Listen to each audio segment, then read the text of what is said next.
Our first speaker, our keynote speaker here, Matthew Mather, is a best-selling author. And has anybody read Cyberstorm? Okay, well, I knew you had.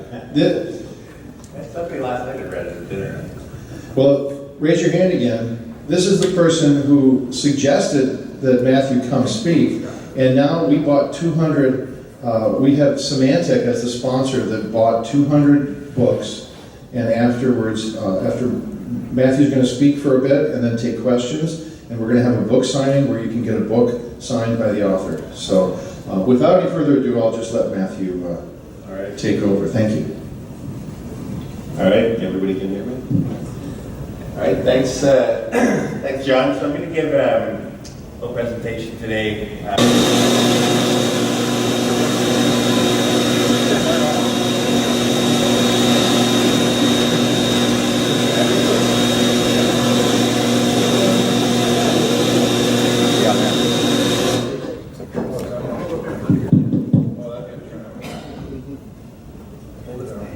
Somebody hacked the AV system. Darn you guys. All right. That's funny, actually. I have people that read Cyberstorm, and when suddenly the power goes out, they're reading it and they think, oh my God, is it happening right now? These things aren't coincidences when I talk. So I'm going to give a little presentation today, and it's the very first time I'm giving this presentation. Usually I'm in my little room writing my books with my dog, so I'm coming out and giving presentations a little bit outside of my comfort zone. I want to thank John Johnson for putting this together and bringing me out here. But I want to give a big shout out to Mr. Scott Morshauser, who John's already mentioned. He saw me at RSA this year. Were you at RSA? No. Okay. He saw I was at RSA doing another book signing, and said, you got to come to CornCon, you got to come to CornCon. And this is actually my first time in Iowa, and so I actually came here to do this presentation today for Scott, so this is for you, Scott. I'm going to have a little bit of new perspective. Hopefully I'm going to give you something new to think about when you go home tonight. That's the goal. Seeing as I'm a storyteller, I'm supposed to be able to do these kind of things. So, I was once just like you. I'm letting that hang in the air for a little while, letting you think about it. There's a point to that, because you're saying like, okay, why you like me? How does he know what I'm like? You got all these questions. And the very first rule of storytelling actually is you need to bring in a mystery story. So you need to bring in something, it's called the hook.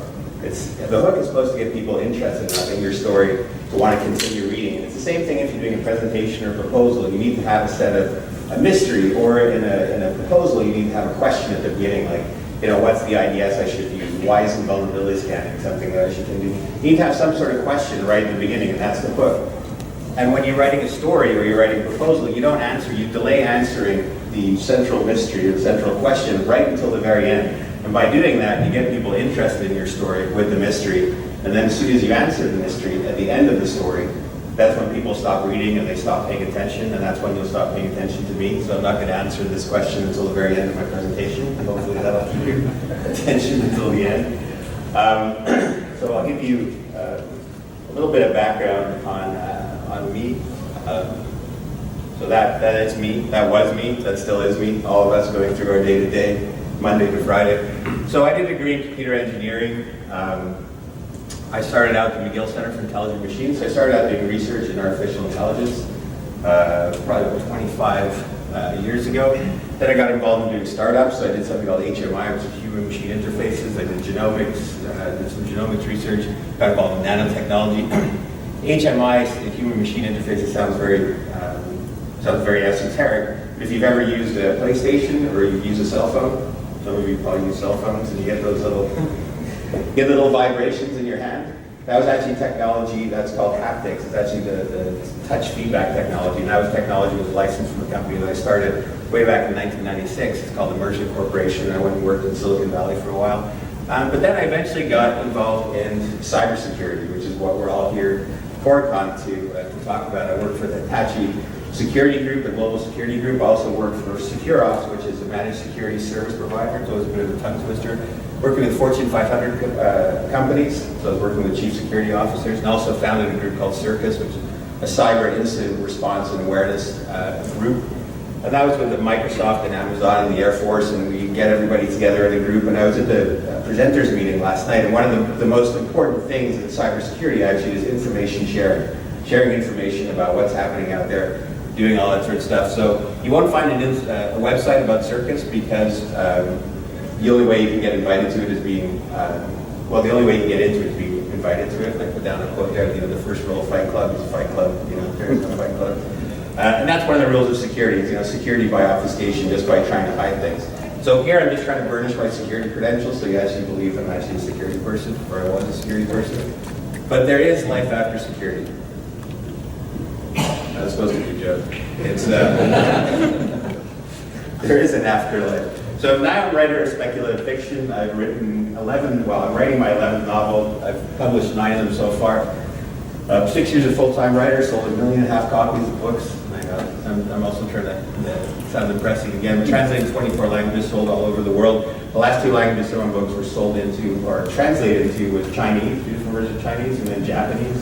I don't know if you've ever tried to read Japanese, but when they send you the copies of the book, they read the opposite way to us, and so it took me about 10 minutes just to figure out how to open the book, actually, because it's like, it opens from the opposite side, you've got to read the other way. Which leads me into the book that you're all going to get a copy of today, and I'm going to sign a copy for you. I hope everybody's going to love it. Read it, which is Cybersecurity. And this is going to lead into what I want to talk about in the presentation. It's developed for film by 20th Century Fox. Symantec, where's Rick? He's over there. Big round of applause for Symantec.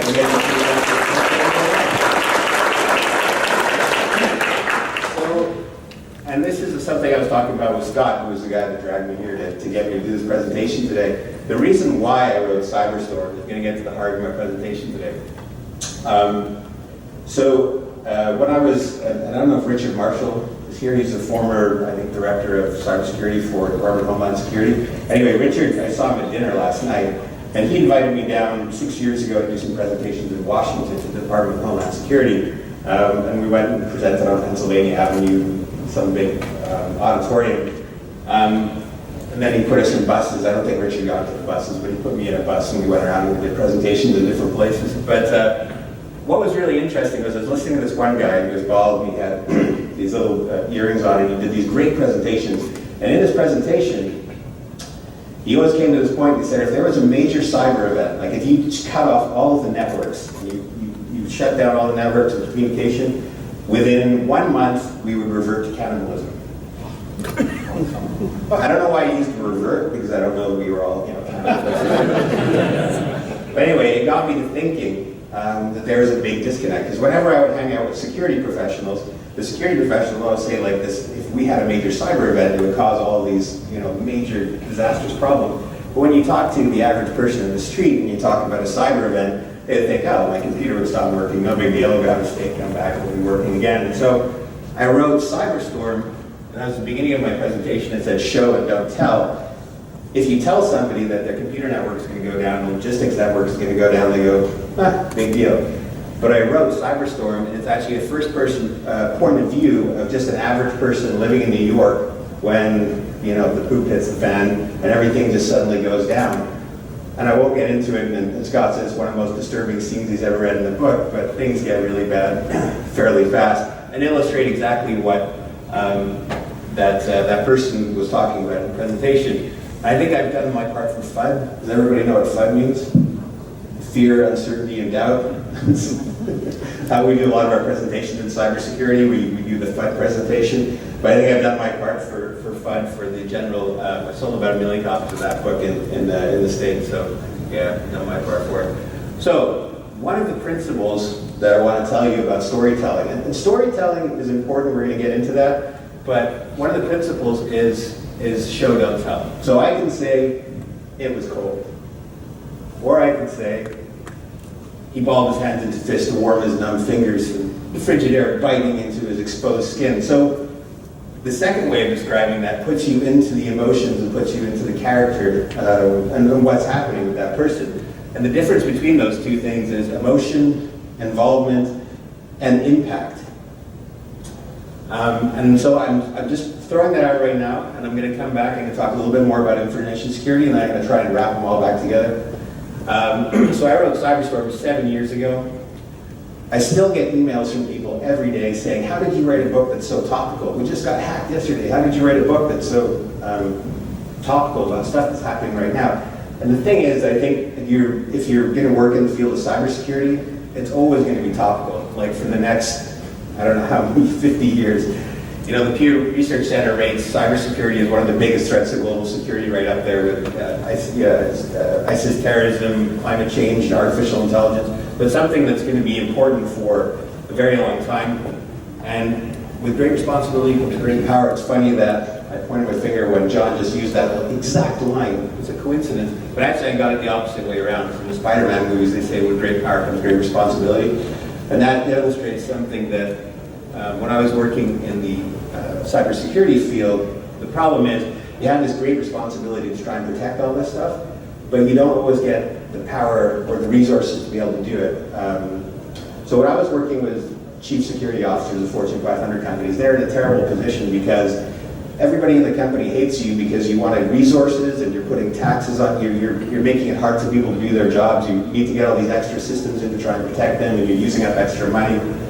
And then the second you get hacked, they hate you because now the company's lost all this money and lost all these resources, so they're always on that exact knife edge.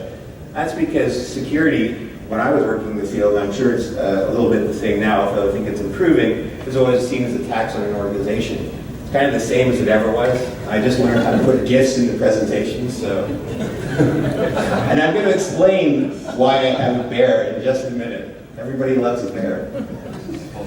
So cybersecurity is a constantly evolving thing. We got cryptojacking, ransomware, spear phishing. There's, I could go on and on with this. The actors are the same actors that I was talking about 5 years ago before I became a writer and put myself in a room and hid from the world. But we've had the rise of the nation state, and this FBI former special agent that I'm working with on a sequel to Cyberstorm, giving myself a little bit of plug there. But he said, you got to put up, what will Putin do next as a joke? And the answer is, whatever he wants. He said that everybody would laugh at that. But the problem is, it's really with attribution. The thing is, if somebody punches you in the face, you know who punched you in the face. If somebody has an informational attack against your infrastructure, was it them? Wasn't it them? It's very hard to tell.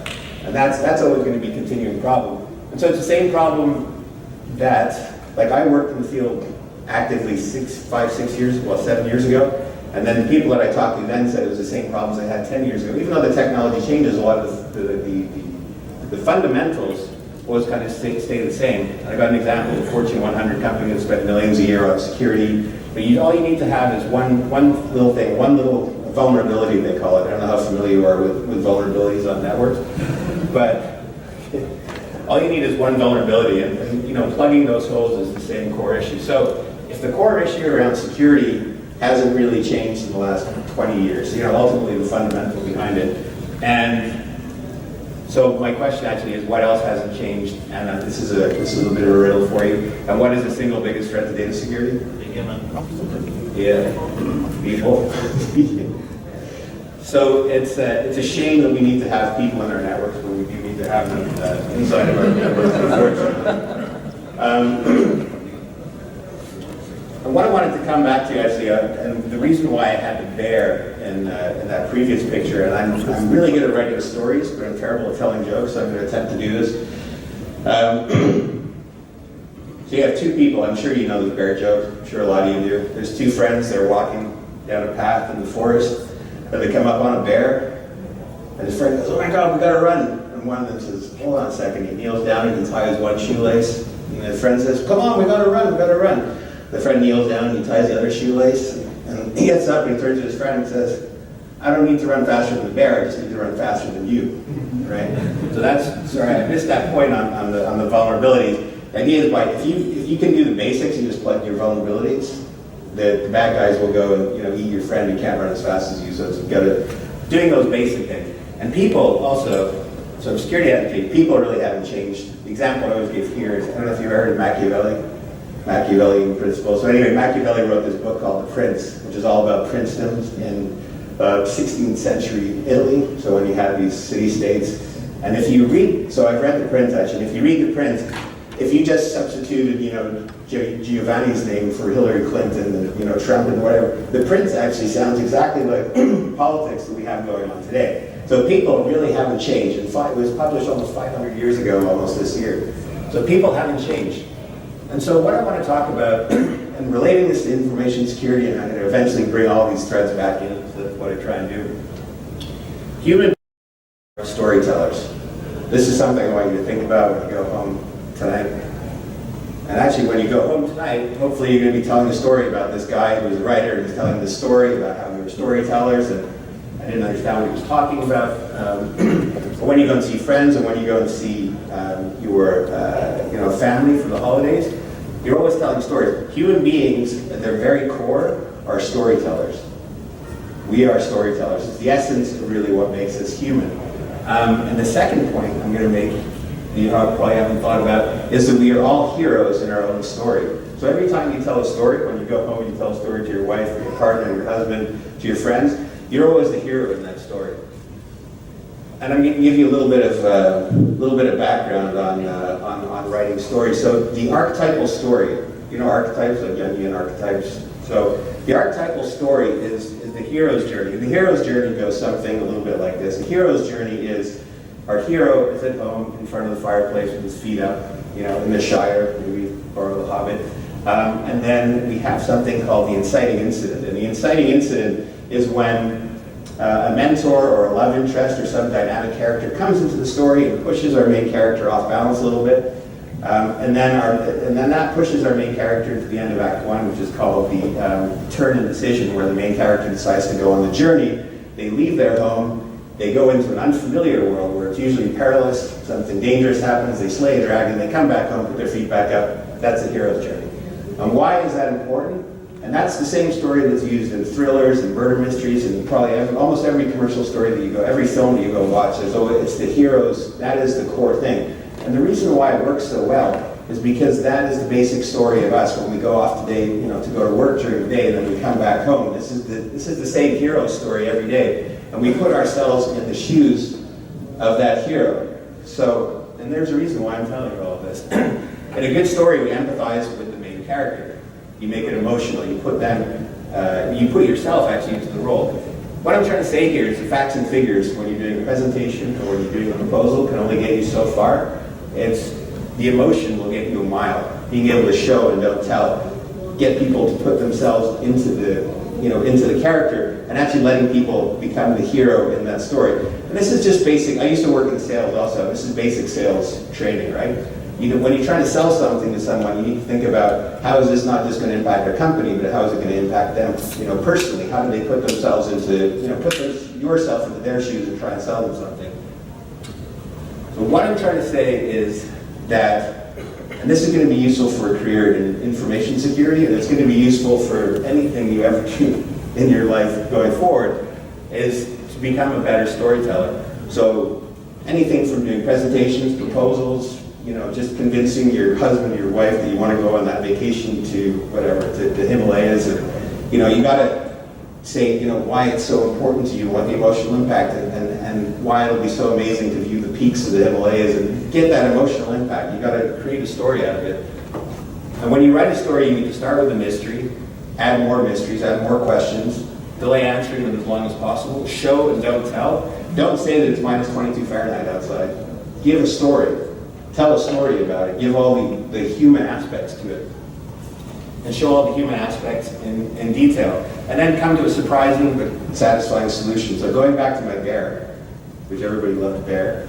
So the beginning of the bear story, there's a mystery. The mystery is, why is this guy tying his shoelaces when there's a bear in front of him? Right? So that's the mystery. You got a hook. And then we're not telling people that we're waiting, but the guy's tying his shoelaces, his friend is panicking. So we're showing the exact, the human emotion. And then at the end of it, we have a surprising conclusion, but a satisfying one, which is, I just got to run faster than you, not the bear, and the bear's going to eat you. Makes sense. And it has an impact.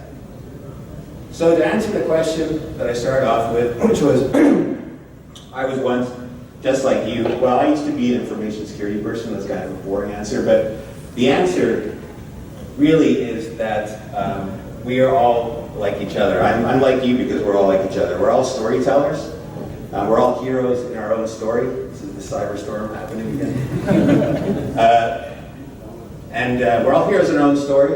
And I'm the hero today because I flew 1,000 miles yesterday to give a presentation for my friend Scott. So I'm the hero up on stage today. So the next time you're writing a presentation or proposal, remember that the essence of being human is storytelling. It's important for anything that you want to do when you want to try and sway an argument. You need to create a mini story out of it. Think about that. Think about the beginning, the middle, the conclusion, how you're going to have something surprising from the questions you bring out at the start, and how to make it emotional, how to bring some emotional impact out of it. You have to create a mystery, answer the questions. Emotional impact is the key. Show, don't tell. And always let your audience be the hero. And that is all I want to say today. Thank you.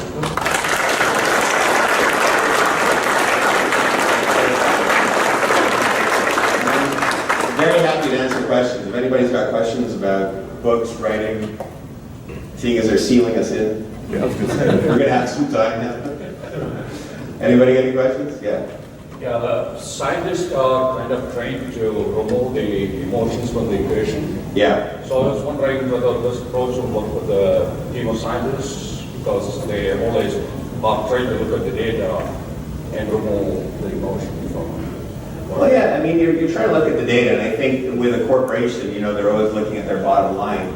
But even if you're writing a proposal for doing some new research for a new drug, there's the interesting part, which might interest a scientist, and how do I, separate this piece of gene from that one and put the thing in. But then there's the bigger impact, which is, the disease that you're studying. What is the human impact?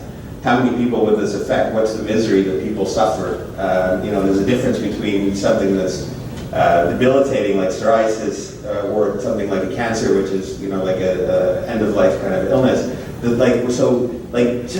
And I don't have the answer for how to do that in each story that you try to create, but in each place there's always an opportunity to discuss in some detail the human impact, and discussing that human impact and letting whoever, so if you're writing a proposal for getting a grant, you're letting the reader of that who can grant you it become the hero by letting you to save these people, and so you need to write that story and let them be the hero in that story.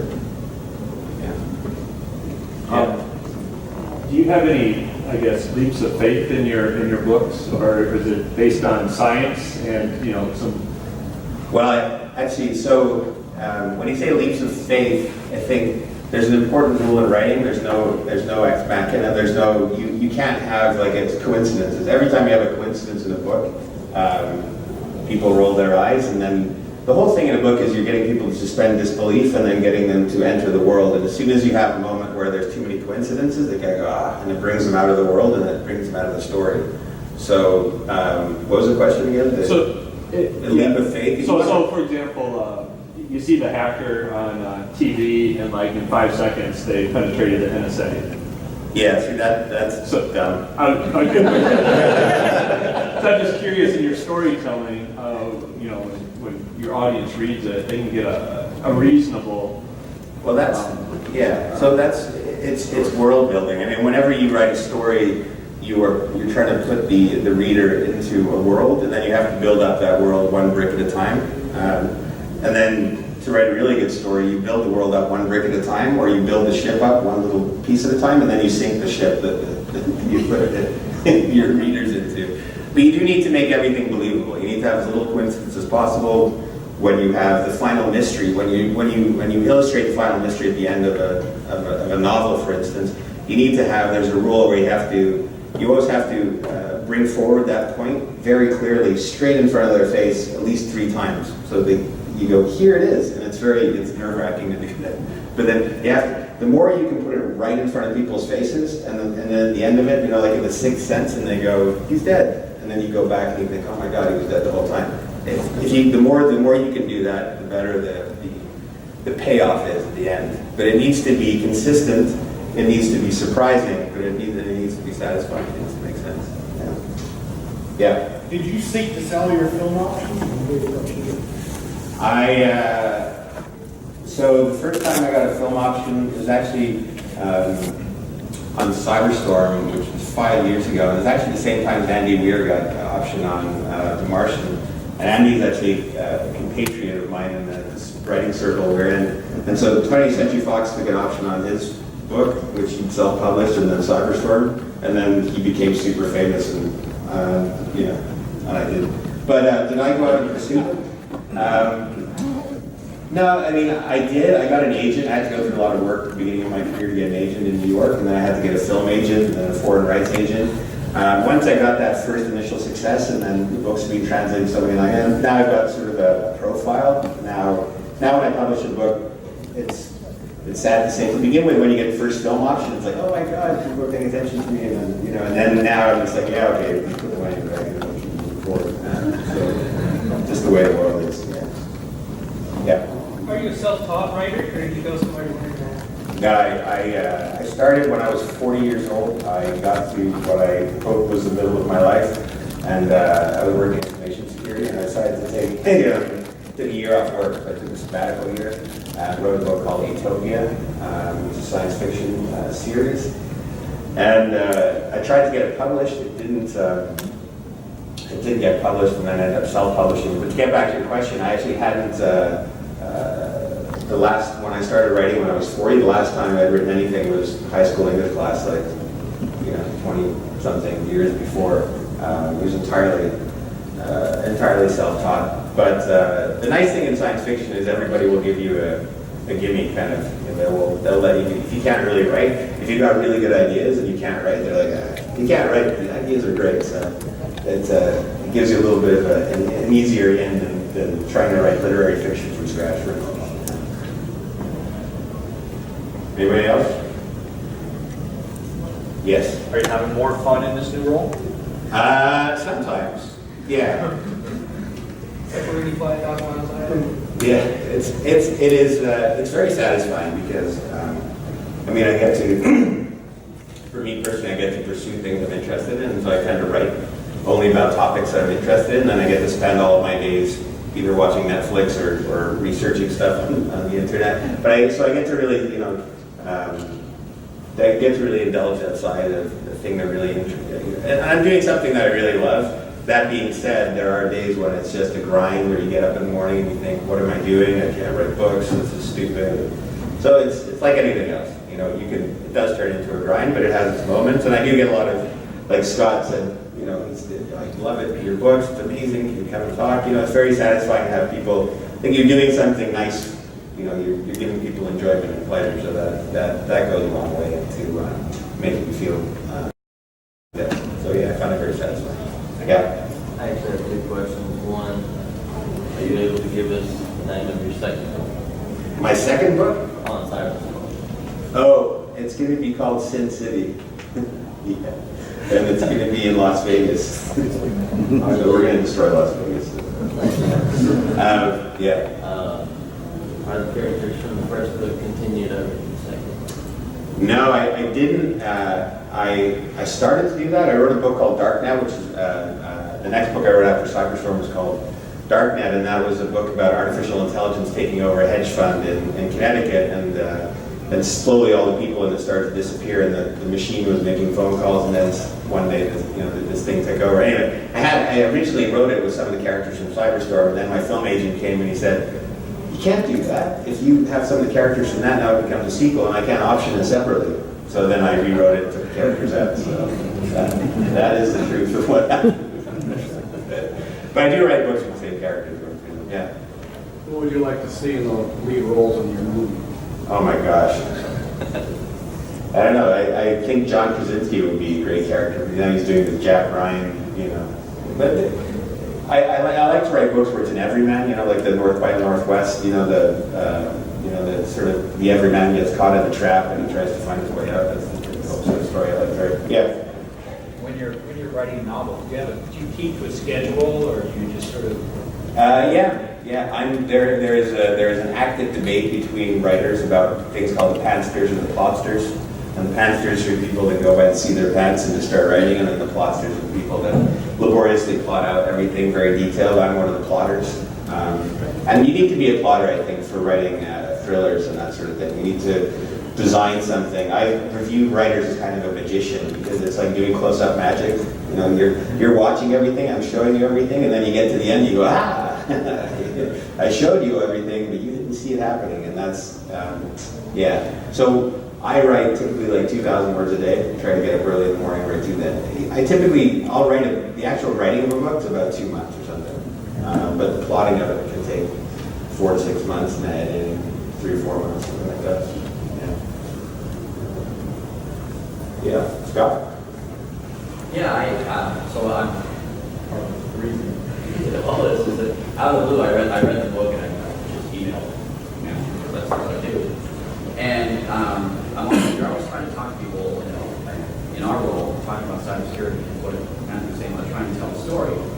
I found that some people are never going to internalize cybersecurity. So depending on the audience I'm talking to, I found there are certain novels I can use, and I can hand someone a novel, and they would read it and they kind of get it. So I work in the military, and Ghost is a great one.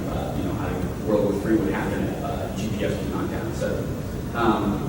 And then I've got one I use for IT people for networking. But Cyberstorm was great if I wanted to give it to like my mom's age 7. So anyone, if I just wanted to hand a book to anyone, how do we internalize cybersecurity? Why are we doing it? Why is it important? And tell the story. That's where fiction can really come into play. If you have a good technical background, blowing smoke out your ass. So, there's a handful of books, but it's just a great book, and the technology seems really sound, and you got to read it, and then if you're having trouble talking to people, getting to say, like, why should I protect my computer? I don't have anything to hide. This is why. So anyway. Yeah, and you're all going to get a copy today, so you'll be able to test that out. Yeah. So I think we're about done here. So thank you very much. Hope you have a good day.